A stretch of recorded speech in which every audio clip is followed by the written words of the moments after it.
Hello and welcome to AJ Paints. I'm Andy.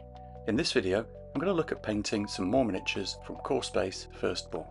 This time it's the turn of the drones, the simplest enemies that we're going to look at.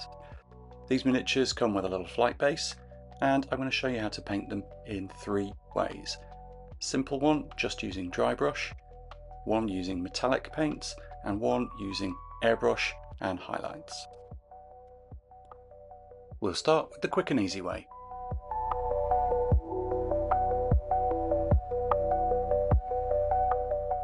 To start with, as with all the board game miniatures that I paint, I'll begin with giving it a clean in some warm soapy water and then check it for mould lines.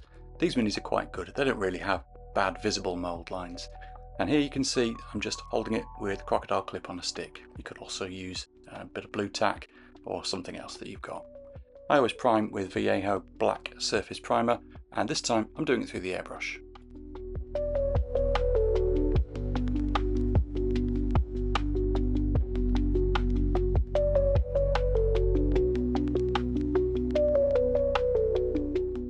We need just two basic colours for the body, dark sea blue. As you can see here, dry brushed on really quickly gives us a nice base colour. And then the lighter blue, I'm using a model air paint just because it's the lightest blue that I've got, nice desaturated one, just brushed on the very front and the very top to give a bit of variation, like a non-metallic metal effect.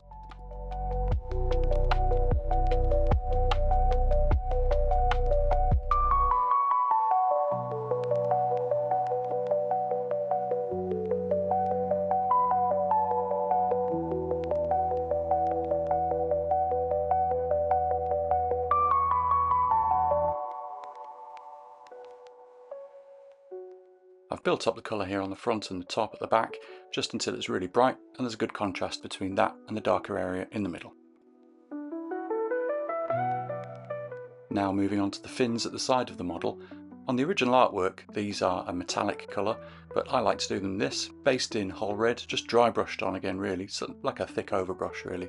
And then moving on to pale sand, which I've used to pick out the details.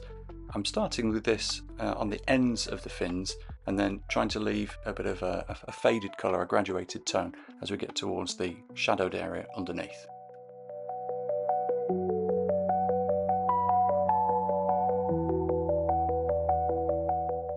And that is literally it. That is the whole thing done. Probably took about 10 minutes start to finish. Pop it on the base and it's ready to go on your tabletop.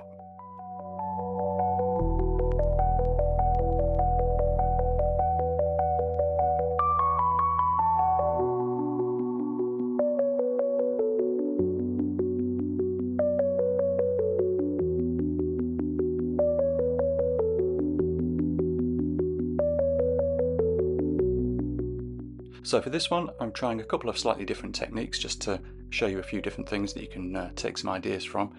I'm going to paint this one using the flight stand to hold it, and I'm masking it off so I don't get any paint on the stand itself. This was the way I painted all my original miniatures before I had the crocodile clips.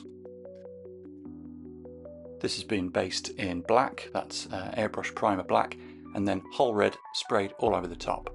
Starting off with pale sand on the fins, similar to the previous miniature, just brushing this in at the ends and working a little bit underneath here, taking a bit more care to get the colour looking really good and the graduation nice. There it is, all done. So for the body I'm using P3 pig iron. It's my replacement for old Games Workshop bolt gun metal. I'm using this piece of card just to protect the fins while I brush the silvery metal over the top. You'll see later in the video how I made this and why it's covered in blue spray.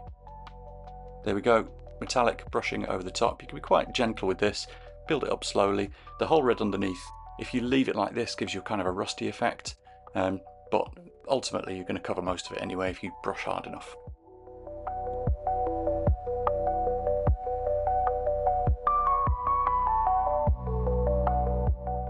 So to step this on a little bit from the previous model we painted, we're using Vallejo Blue Game Ink now, watered down about 1:1, and if you just touch it into the eyes, it runs into the sockets, looks good.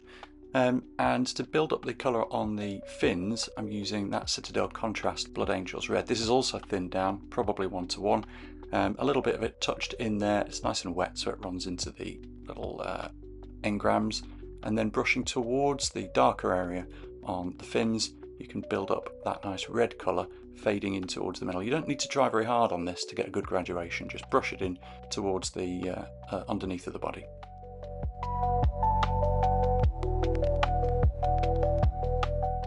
Either of these two paints would do for the next job. I ended up using snakebite leather, but that sepia tone would be fine. Brushing this in over the top of the gunmetal, it sort of looks a bit goldish, and then I've gone back in underneath here just to get rid of that whole red colour with some Citadel Black Templar. It's one of my most used contrast paints. Goes on really nicely and covers up all that whole red.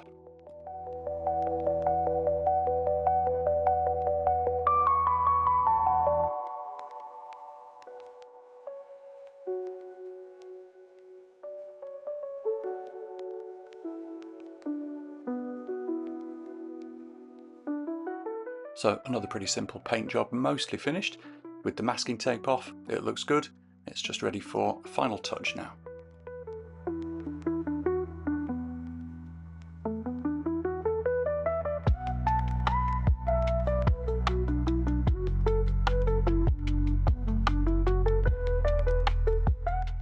A little bit of white paint dotting on the lenses makes them stand out a little bit, makes them look good.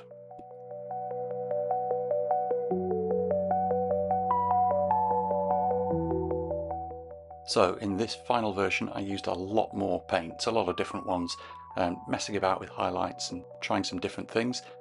You can see here the starting point's quite similar, whole red for the undercoat, grey, blue and pale blue. Now this is where I'm making my mask, my template, so I'm just lining it up and figuring out what I want to do with it. It's just a bit of old card that I had, cutting out the basic shape and then adjusting it until it fits over the model.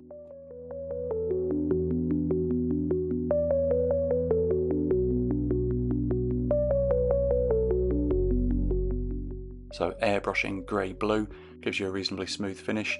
To be honest, there's not a lot between doing it this way and dry brushing it. That's actually probably faster to dry brush it. I'm moving on now to the pale blue colour, which I'm just spraying on at the top and the bottom, similar to the way I did the dry brush, and then coming in with the whole red, bit of overspray there, just to try and get those fins done. It's reasonably quick. If you're doing a lot of miniatures, it might be worth doing it that way. And you can see there, once I've taken it off, I've got a bit of overspray cleaned up, and it's looking pretty good.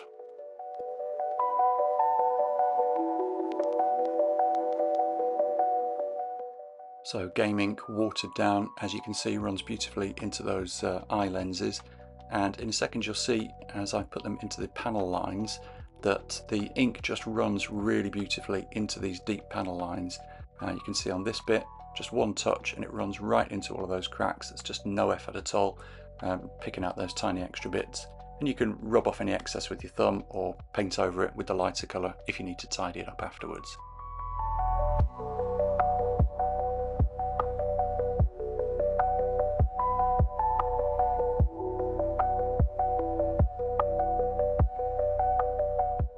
So that's all the base coats done, ready for some highlights.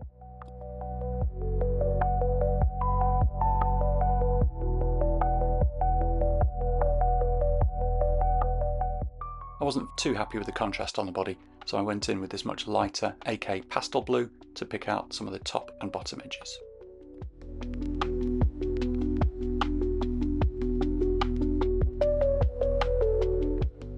You've seen this technique before, this time using ice yellow though, just for a brighter, more saturated finish. I'm doing that all over the claws at the front as well.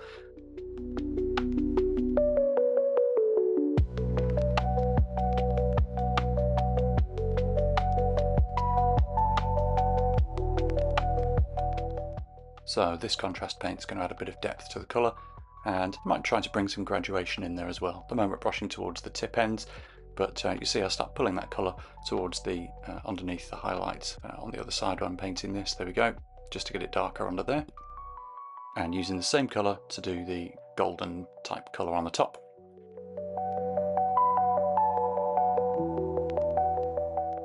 So the straight Blood Angels red on the fins on the previous model looked a little bit too red, maybe a bit pink. So I've mixed this one with Guilliman Flesh, about 1:1 ratio, and brushing that in towards the shadowy area underneath, and I think it gives a nicer finish.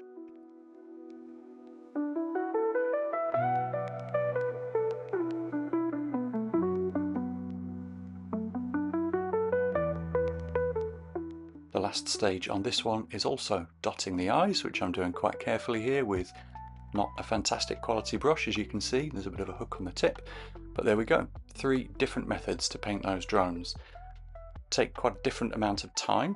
I think for your own ones, you'll want to choose the bits that work the best for you, whether the body colour, you like the metallic, whether you've got an airbrush or not, or whether you want to go dry brush.